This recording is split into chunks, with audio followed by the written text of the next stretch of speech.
The theme of the presentation is From Little Acorns, Mighty Oaks Grow.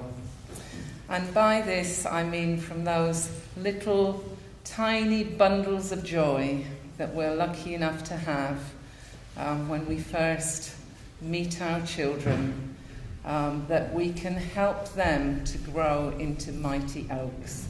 And by mighty oaks, I don't mean physical strength, and I don't even mean growing to a good old age. I mean that we give our children resilience. I have 2 children. I've got a daughter who is now 36, beautiful woman with 3 beautiful daughters herself. So I'm very blessed.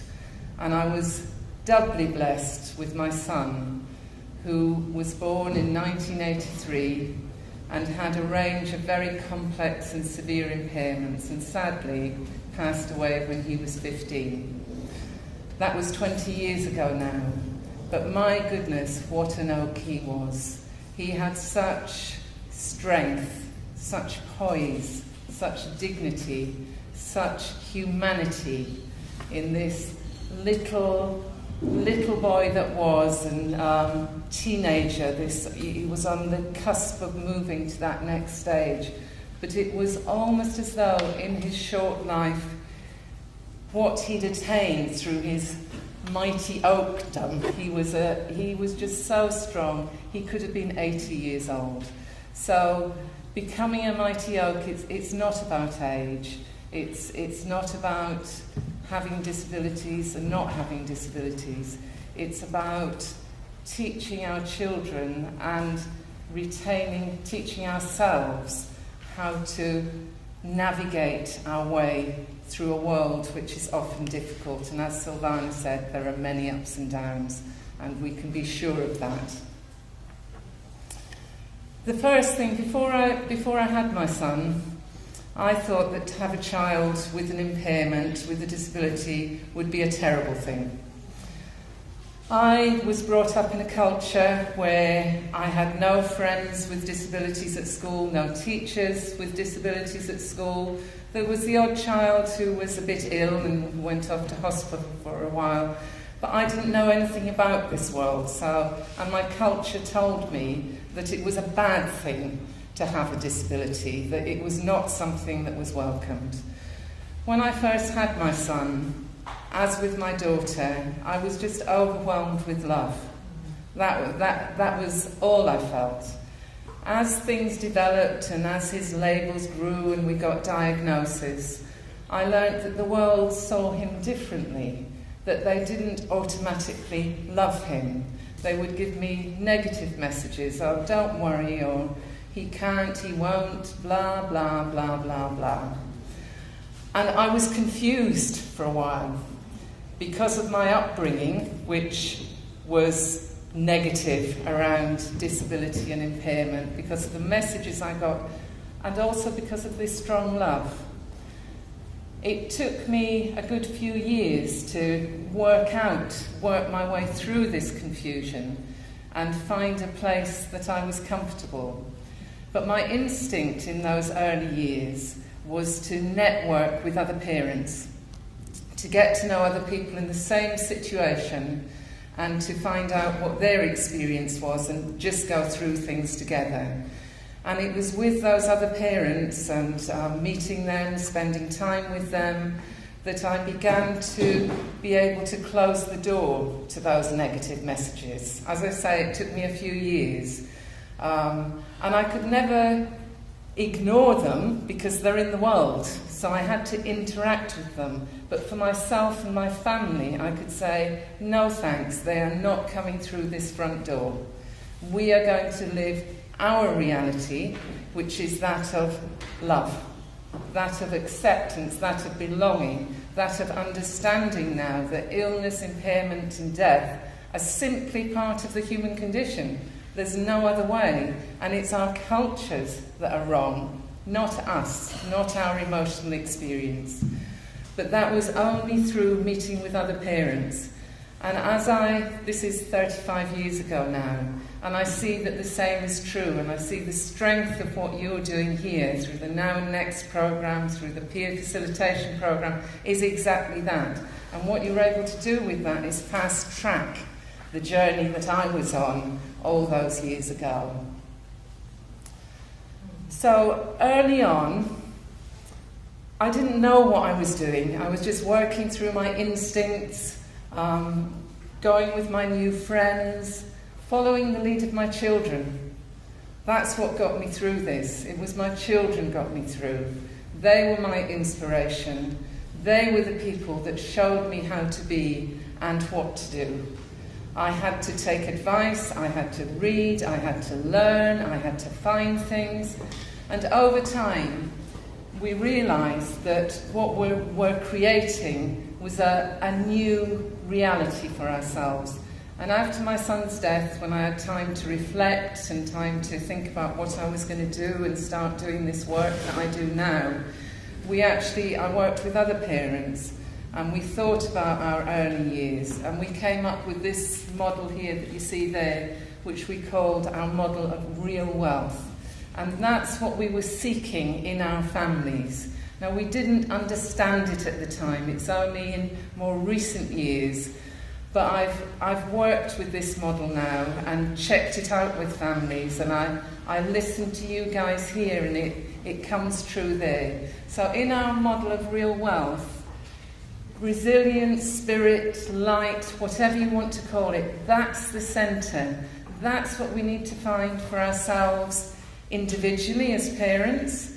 That's what I wanted to give my children, both my children. There was no distinction between Jess, my daughter, and Kim, my son. I wanted the same for both of them. I wanted them to grow strong. I wanted them to be proud of who they were. I wanted them to try new things. I wanted them to have a wonderful life.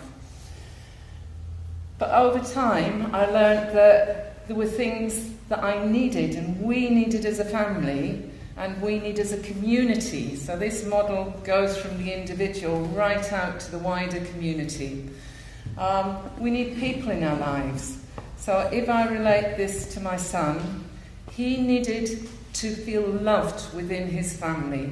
And sadly, this is something that we still can't take for granted for children with disabilities. It doesn't always happen. It's not automatic.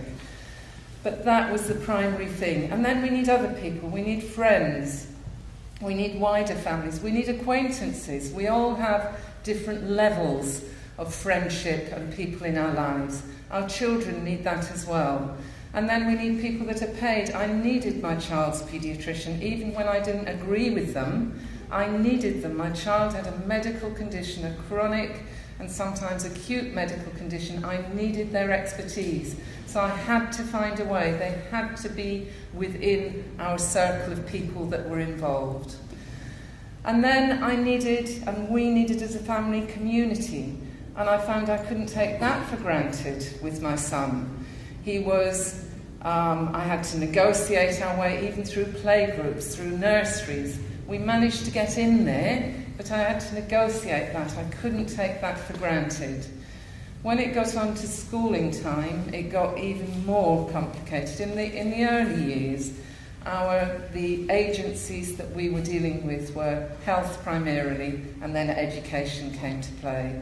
And with both, there was a sense of, there was a deficit model. My son was seen as a problem. He was seen as not being good enough, as something that had to be fixed. And I was there saying, actually, I'm really happy with him as he is. I love him as he is. If he wasn't as he is, he wouldn't be Kim. So how would I, it didn't make any sense to me.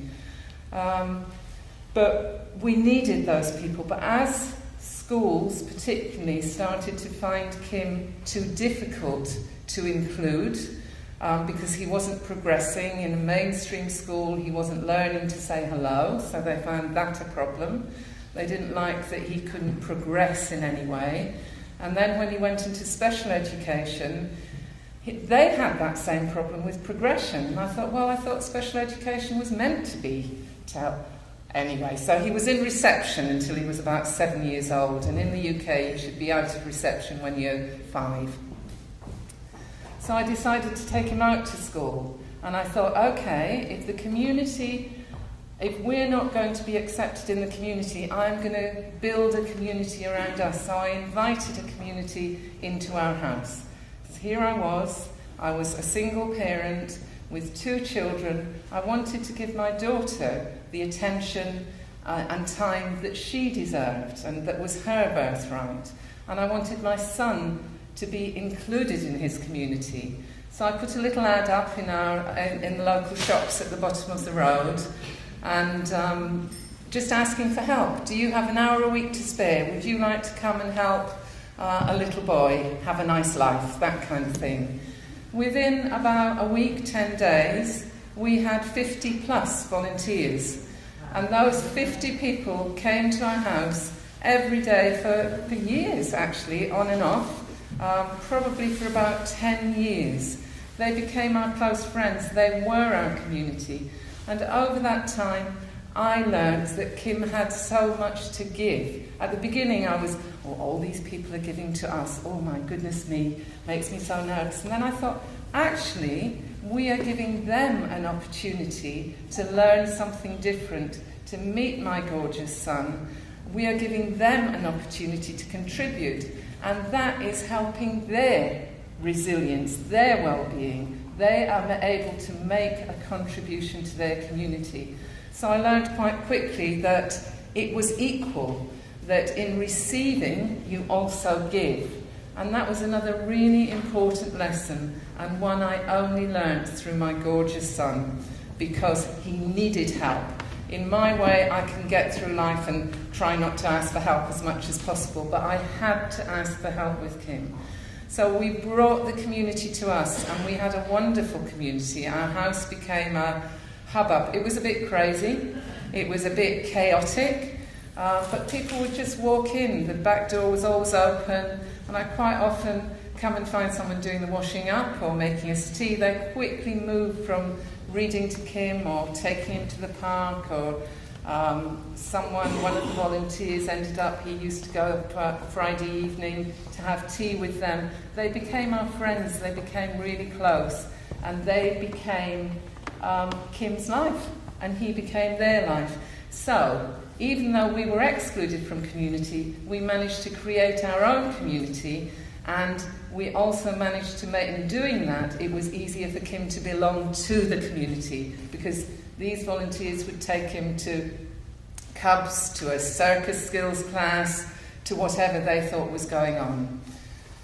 So that was another bit, and that really added to us at a time when we could have been demoralised, we could have been isolated. It was like, no thanks, going to shut that door, that's part of the deficit model. We don't want that. We want a happy life. We want a life that involves other people. And then the third little circle there is about assets. So that's where money might come into it. We were before the time of direct payments and personalisation in the UK, but actually the lifestyle we were leading fitted that. That's why all the work I do now is around that, because it's what we would have chosen. So in assets now, you might have whatever money you get from the state. It might be your housing, it might be any personal money you have. It's also in the UK, we have a wonderful health system. Okay, I never agreed with some of the things they said, but it's nevertheless there, and I'm very grateful it was there. Kim would not have, if we'd have lived in a country where we didn't have that kind of health system, where the economics were not as positive as they are in the UK, even in a recession, he probably wouldn't have lived so long. So the National Health Service, the education system, all those things, the structures of our society and our personal wealth, if you like, in terms of property, whatever, money, they fit into that box. And then the final circle is the gifts that we all bring to the world. And that in shutting the door in the deficit model, we open the door to seeing the gifts that our children bring, whatever impairments they happen to have. Kim was considered to have, the label he was given was profound and multiple learning difficulties. Horrible, all horrible, so no thanks to that. What I saw and what people who loved Kim saw was a little boy who was so brave, so courageous, he was very fun-loving when he was little, he made people laugh, he laughed a lot, he had a wacky sense of humour. But then as he grew older, he had this maturity, sophistication, just a poise, a dignity in life. And through that he gave so much to other people. He never judged anyone. So everyone who came into Kim's sphere felt that they could grow. And we had one amazing young man who came as a result of my plea for volunteers, who was a lost soul in the world. He was in his early 20s, he'd been on drugs, he'd been homeless, he had alcohol problems. I was a little bit nervous about welcoming into our circle, but he wanted to help. Who was I to say no? So we took our time, we got to know each other, and when Kim was comfortable with him and there was trust all the way around, he started taking Kim out to the park for an hour every Monday morning. One of my tests for him would be, I gave him the slot at Monday at 9 o'clock. He always turned up on time, slightly dishevelled, but he was always there. Started taking Kim to the park. Within a few months he was coming back and saying, Kim listens to me like no one has ever listened to me before.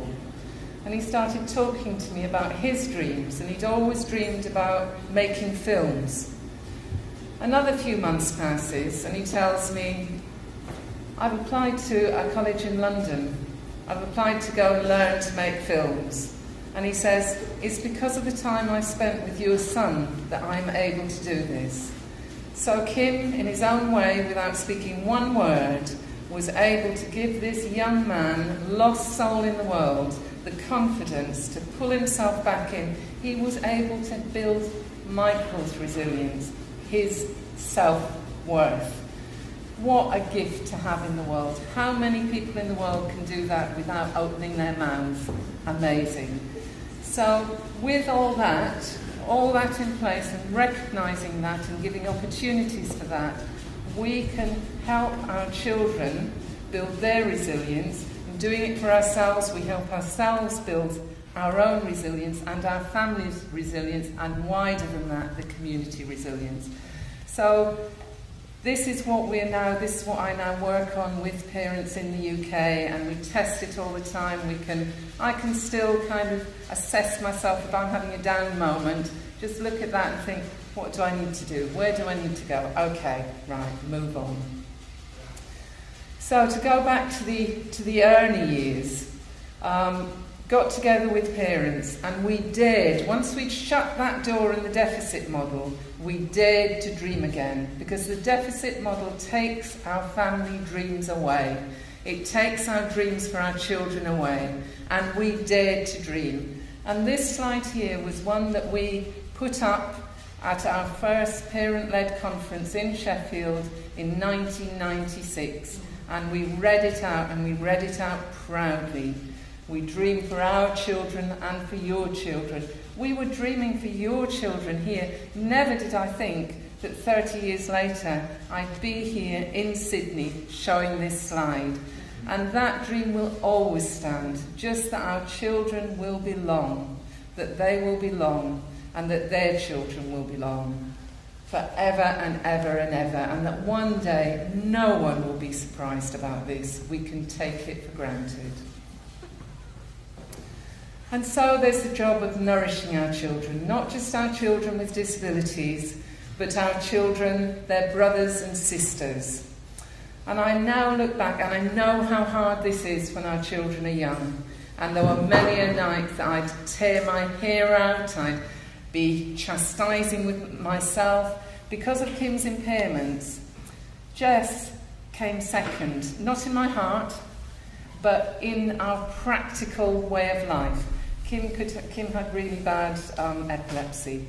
He had several seizures every day, massive seizures, and they could happen at any time. So we could be out celebrating Jess's birthday, a special treat for Jess. Kim has a massive seizure, treat over, home, all attention on Kim, maybe a hospital visit back home, and it's not till 9 o'clock at night that, oh Jess, sorry, that was your birthday, that was a bit rough. shall we have some chocolate, that kind of thing. But through that now, I look at my daughter, who's 36 with these 3 beautiful daughters of her own. She is a magnificent woman. And she is a magnificent woman because she had that experience with her brother. She had so many more experiences. She learnt about impairment, about disabilities. She's never had this deficit model inside her because she knows it's in the world, but in our family, no to the deficit model. So she has things to teach me. She's now in the world, she's a dancer, she's a dance teacher, she has her own little dance school, and the way she teaches those children, she is so creative, she's so patient. Where did she learn that? Kim taught her that. It was her relationship with her brother that gave her the skills in the world. She also, because she didn't have that deficit model, I had to unlearn some things. She didn't have to unlearn things, it was just there. So she really helped me when I was struggling. She would say things to me that would remind me. There was one particular time when I was struggling. I'd been told Kim was about 7 and he'd been excluded from, I think, 3 schools by that time. We'd had our first diagnosis of a short expected lifespan. So I was a little bit all over the place. And something particular had happened that day, and Jess found me at the top of the stairs in tears. And she said, "What's wrong, Mummy? What's wrong?" I said, "Whatever. You know, this has happened. I don't know what to do." And she said, "Mummy, you don't need to worry. We love Kim, and that is all that matters." And then she went on to say these words, and as soon as she said them, I've got to write those down, Jess, they're really fantastic. And what she said was, "There's a light inside Kim. It's like a warm candle glowing. It's all orangey. Sometimes the candle gets blown out and the warmth stops. But if you pay a bit of attention to him, it comes back. Sometimes the light goes out when he is poorly. Sometimes the light goes out when he is excluded.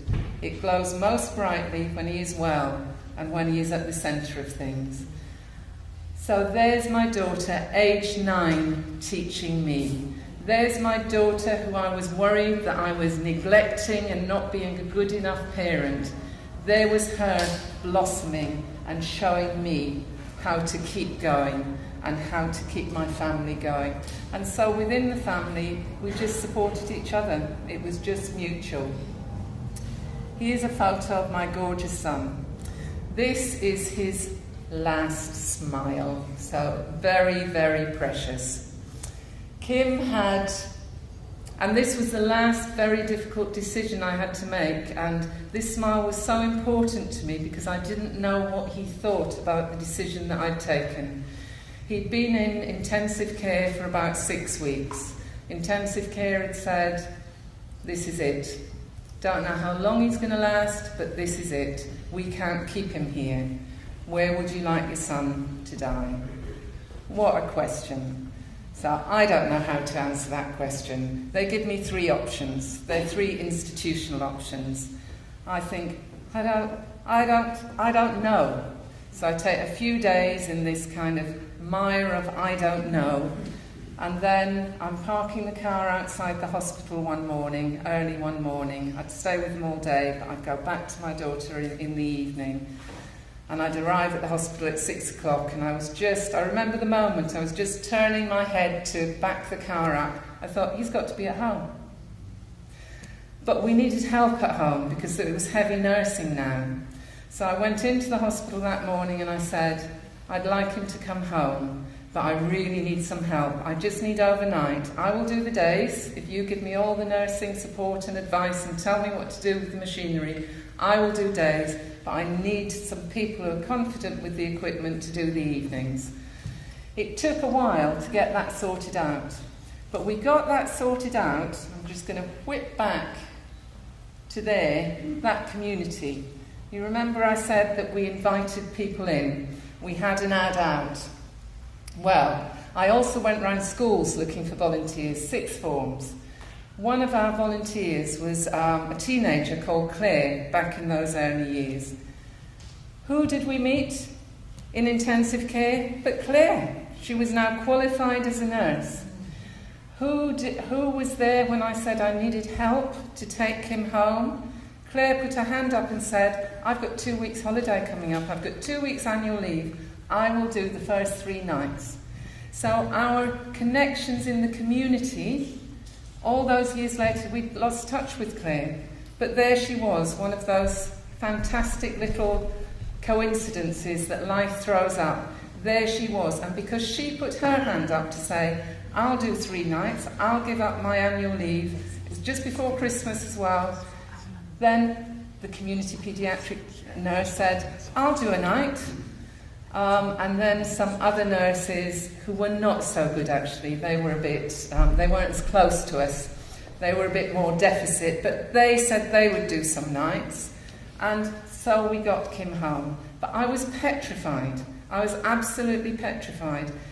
There was no one there to tell me how this would work out, what was going to happen, how it would be. And I was worried for Kim, was it right for him? And a friend came round, one of the friends, again going back to community, that he'd gone to have tea with every Friday evening. She was round and I was talking about, I hope I've done it right and blah, blah, blah. And as we were talking, Kim gave this smile. And Ruth whipped out her camera and took the photo. And I took that as a signal from my son, you did right, Mum. Thanks for bringing me home. And then we managed to have, again, Kim didn't drop his leadership role at that point, and his courage and his dignity gave me the strength to own my own power, to take my agency, and to direct the professionals that were helping us, because they were out of their depth too. Many of them hadn't done this before. But through this time, we developed such agency as a family. And I will never ever forget that. And I now know that if professionals can respond so well as they did to us at that time, then they can do it at any time. And it became my mission to kind of translate that experience to everyday experience so that we bring it into everyday life. And so I found the more that I exercised my own agency, the more the agency of my children, both my children, grew, and the more agency we had as a family. And the professionals that were involved in us, Kim only lived about 10 days, 7 days after that photo. But the professionals that were involved with us then came back to me afterwards and said, wow, we have never seen that kind of happening before. And I said, well, that was Kim. That was Kim. That he led the way. He was the leader there. But they had enough about them to be able to stand back when they were needed. So I learned then that with the right support, anything is possible. But it has to be the right support. It has to be that support where people open their hearts to us, let go of their professional whatever they have and whatever things they have, and allow themselves to relate to us as humans. So again, part of my mission now is to work with professionals in a human way so that that opens up and makes it easy for them to relate to me or whoever I'm working with in a human way, not in this boundaried way that we're so used to. This is a quote, I'm not going to read it out, but the slides are here and can be available for people if you want it afterwards. But Micheline Mason is a wonderful woman. She's a disabled woman in the UK. She's also mother to a disabled child. And she talks about the need for help, but please help us with the right things. Please help to enable us, not to take power away from us. Do not take our power away. But please do as we ask. Give us the support we need. Do not impose your agenda on us. Help us when we're a little bit down. Give us the encouragement and the reassurance we need. And please join us in the fight against segregation, discrimination and oppression. That is the way that you can help us. And that I found to be true in my own experience, and now in the work I do with many hundreds of families, it's true. So we've adopted this as a little slogan: with the right support, anything is possible. And of course, that right support starts in the early years. How much easier everything is if we can have this experience for our children and our families in the early years. For many people, when we get segregated in the early years, we then have to, it's so much more difficult to then start to try and integrate and include when our children are much older, because they don't have that peer network, the communities are different. So early years, really, really important. I want to introduce you now to a friend of mine, Nadia. She's the daughter of a friend of mine, Katie. I met Katie when Katie had her little acorn in a little bundle of shawl with oxygen at an inclusion conference, and it was where we first met our leaders, our inspiration, John O'Brien, Judith Snow, Marsha, Forrest, Jack Pierpoint. I met Micheline Mason there, whose quote you'd seen. And we were really lucky to meet them when we were young parents. Nadia is in her early 20s now, so there were 10 years. Kim was 10 years older.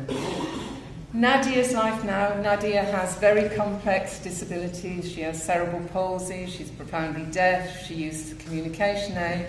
But Nadia's actually been to Sydney. She was at the Opera House and they made a little film about her. She came with her PAs. She's got a team of personal assistants, and she has a wonderful life. She was helping test the access. There was some new access stuff put in the Opera House, and there was Nadia doing it. So Nadia goes around the world now. Because she has a family, Katie, her mum, has fought to keep that family strong. Katie's priority has been her children's resilience. There's 6 children in the family, so Nadia has 5 brothers and sisters. And resilience and emotional strength has been the main mission of Katie, individually and as a family. Now, Nadia's life isn't quite as she would like it. Her brothers and sisters are leaving home, have gone to college or university. Nadia still lives at home. She'd love to not be living at home, living it independently, but funding arrangements don't allow for it. But being the positive family they are, they make the very most of it. So Nadia travels the world. The first photo is Nadia, who goes to volunteer at one of the refugee camps in Calais, where people are being held from all over the world that want to come into the UK, but the UK has got all their borders up and no, you can't come in. So Nadia and her personal assistants go and volunteer there. All these young, gorgeous men flock around Nadia, and they are learning. Nadia is teaching them that impairment doesn't stop you from doing things, that impairment doesn't stop you from being a wonderful human being. The second picture there is Nadia with her goddaughter. This little girl is the daughter of one of Nadia's friends, a disabled woman who is also a doctor, who now has a little girl, and Nadia is involved in bringing up this little girl as her godmother. The third picture is of Nadia at an awards ceremony, receiving an award for being the best role model to young people of the year because of the way that she travels and gets on in her life and inspires other young people, both with disabilities and without disabilities. So that is a picture, I don't know how clearly you can see it, of Nadia and Katie in the Bluebell Woods. Katie is a great outdoor woman. She loves walking, she loves nature. It's really hard to take Nadia out into nature, so Katie's ambition this summer was to take Nadia to the Bluebell Woods, to the rhododendron forest, which is so beautiful in the UK. And so they get a team of them, some young men that can lift the wheelchair, lift Nadia out, and they can find their own peace, part of building resilience again. And Nadia put on her Facebook just a few days ago, she put this up to her friends and family. I don't want to be negative in life. That will never change the world. I want you all to be strong and positive. We will be working together forever in life. So there we have Nadia as the strongest oak tree in the wood. Fantastic. Whatever happens to Nadia in life, and there will be knocks, she has them every single day. It's not an easy life. She has the knocks, but there she is. And then I just wanted to tell you another story about another two amazing families that I've been privileged to meet. Claire, the young woman who you see there, they're on a climbing wall here, and this photo was taken a few years ago. Claire, when she was 12 years old, had a bleed on her brain and was left with significant impairments, physical impairments. She now communicates through blinking with her right eye. One of the things that she just started to do before she got ill was climbing. I happened to meet her and was asking her what she liked doing. She'd been able to go back to her mainstream school when she was well enough after coming out of hospital, but she wasn't really included there. It was a different experience. So she told me she'd really like to go climbing. I'm really lucky. I work, I make contacts all over the place. I knew a head teacher in Sheffield who wanted to make climbing accessible for disabled young people in the city. So I was able to put them together. All I did was make the introduction. And there we have Robin and Claire. They are now really good friends. The two families are like families together. That middle picture there at the beginning, Robin, aged 15, had Claire's oxygen in a rucksack. The families gave responsibility to these young people. The young people rose to it. Claire's doesn't need oxygen anymore, and they're putting that down to the climbing. She found a purpose. She was able to make a contribution. If you think back to that real wealth model, she was making a contribution. She is helping Robin grow. Robin was helping her do something to fulfill a dream that she had. So these two young people from families who want a world that we dreamed of for our children and for your children, we can do this together. Even if the world doesn't join us now, here's the future, and this future is in the present. Wonderful, wonderful things that are happening just when we shut that door to the deficit model and look to our friends, build our communities, put people together, and wow, aren't humans fantastic? I want to finish with something that, again, we listened to at that conference back in the mid-90s, and it's the words of the prophet Khalil Gibran on children. Some of you may know these words, but again, I go back to them. I go back to them in times when I struggle with my grief, my loss, and these words take me to a place that reminds me that actually Kim is exactly where he needs to be. The prophet said, "Your children are not your children. They are the sons and daughters of life's longing for itself. They come through you, but not from you. And though they are with you, yet they belong not to you. You may give them your love, but not your thoughts, for they have their own thoughts. You may house their bodies, but not their souls, for their souls dwell in the house of tomorrow, which you cannot visit, not even in your dreams. You may strive to be like them, but seek not to make them like you. For life goes not backward, nor tarries with yesterday. You are the bows from which your children, as living arrows, are sent forth." And so our little acorns become mighty oak trees that go out into the world. And you magnificent parents, you're the bows, and it's within your power, it's within your agency. You can do this. Thank you so much.